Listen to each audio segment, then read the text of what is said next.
Di antara nikmat Allah yang besar ialah Dia telah menempatkan kita pada suatu negeri dengan kekayaan yang sangat berlimpah.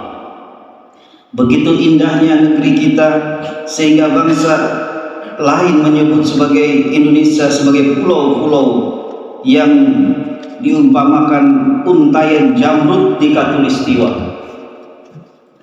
Tanah air kita diibaratkan sekeping surga yang diturunkan Allah ke bumi. Itulah rahmat Allah yang dianugerahkannya kepada bangsa kita, bangsa Indonesia. Kemanapun kaki melangkah atau mata memandang, akan terlihat tanah yang subur, pepohonan yang rindang, serta sawah ladang yang terbentang. Belum lagi apa yang dikandung oleh buminya. Bahkan Bung Karno, sang proklamator, begitu sangat mencintai negeri ini. Dalam salah satu deskripsinya mengenai nasionalisme dan kecintaannya terhadap negeri ini, diungkapkan Bung Karno begitu berapi-api. Kata beliau, bukan saya berkata Tuhan adalah Indonesia, tetapi Tuhan bagiku tercermin pula dalam Indonesia.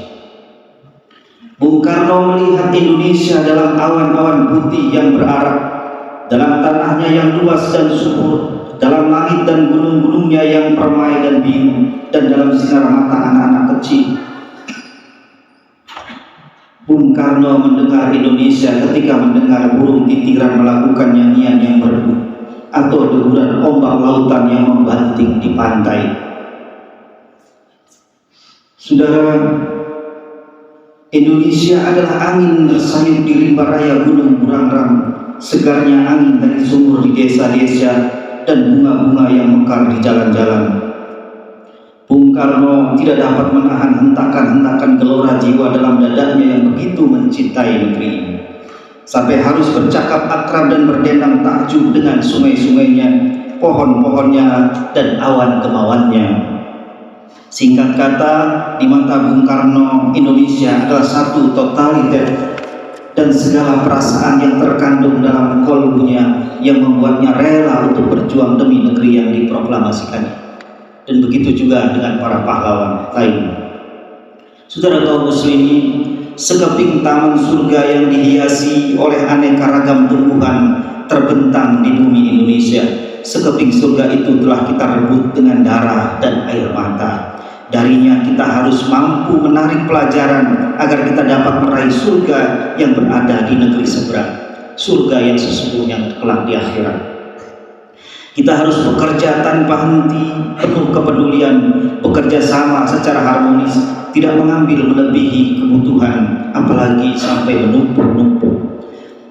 Kita harus mampu meluruskan sendiri apa yang bengkok dari perjalanan kita dan menyembuhkan apa yang sakit pada diri kita dan bangsa kita. Saudara, selama puluhan tahun dengan izin Allah kita hidup makmur, begitu makmurnya hingga bangsa lain melihat negeri kita sebagai salah satu macan Asia yang sedang bangkit. Kita dicukupi dalam sandang pangan dan papan, namun kemakmuran yang kita bangun dengan susah payah diporak-porandakan oleh badai yang sulit berlalu. Musibah demi musibah terus menimpa bangsa kita. Tahun ini bangsa kita memperingati hari kemerdekaan ketika dada kita sesak karena harga-harga yang terus melambung tinggi. Jutaan saudara kita kehilangan pekerjaan. Lebih banyak lagi yang terjerumus ke dalam jurang kemiskinan. Yang masih bekerja dibayang-bayangi ketakutan bakal dirumahkan. Ketika sebagian saudara kita tertawa dengan renyah menukarkan dolar mereka, ratusan juta saudara kita yang lain harus mengurut dada karena sulitnya mencari rupiah. Sungguh ini menjadi renungan kita bersama. Allah Subhanahu wa taala berfirman dalam Quran surah Al-Anfal ayat 53-54. A'udzu billahi minasy syaithanir rajim. Dzalika bi anna Allah lam yakun Dzalika bi anna Allah lam yakun ghairan ni'matan an'amaha 'ala qaumin hatta yughayyiru ma bi anfusihim wa anna Allah samii'un 'aliim. Kadabi ali Fir'aun walladzina min qablihim kadzdzabu biayati rabbihim fa ahlaknahum bidzunubihim wa aghraqna ala fir'aun wa kullun kanu dzalimin. Kata Allah, siksaan yang demikian itu terjadi karena sesungguhnya Allah sekali-kali tidak akan mengubah suatu nikmat yang telah dianugerahkannya kepada kaum hingga kaum itu mengubah apa-apa yang ada pada diri mereka sendiri. Dan sesungguhnya Allah Maha mendengar lagi Maha mengetahui. Keadaan mereka yang demikian itu serupa dengan keadaan Fir'aun dan pengikut-pengikutnya serta orang-orang sebelumnya. Mereka mendustakan ayat-ayat Tuhannya, maka kami membinasakan mereka disebabkan dosa-dosanya, dan kami menenggelamkan Fir'aun dan pengikut-pengikutnya, dan kesemuanya itu adalah orang-orang yang zalim.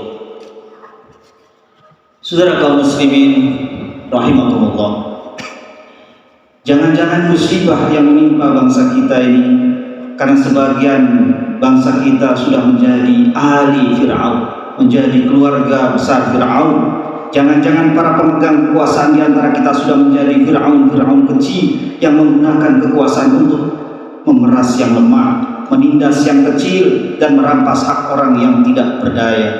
Jangan-jangan orang-orang yang berduit atau orang kaya kita sudah menjadi korup yang rakus mengumpulkan dunia dengan tidak peduli halal dan haram.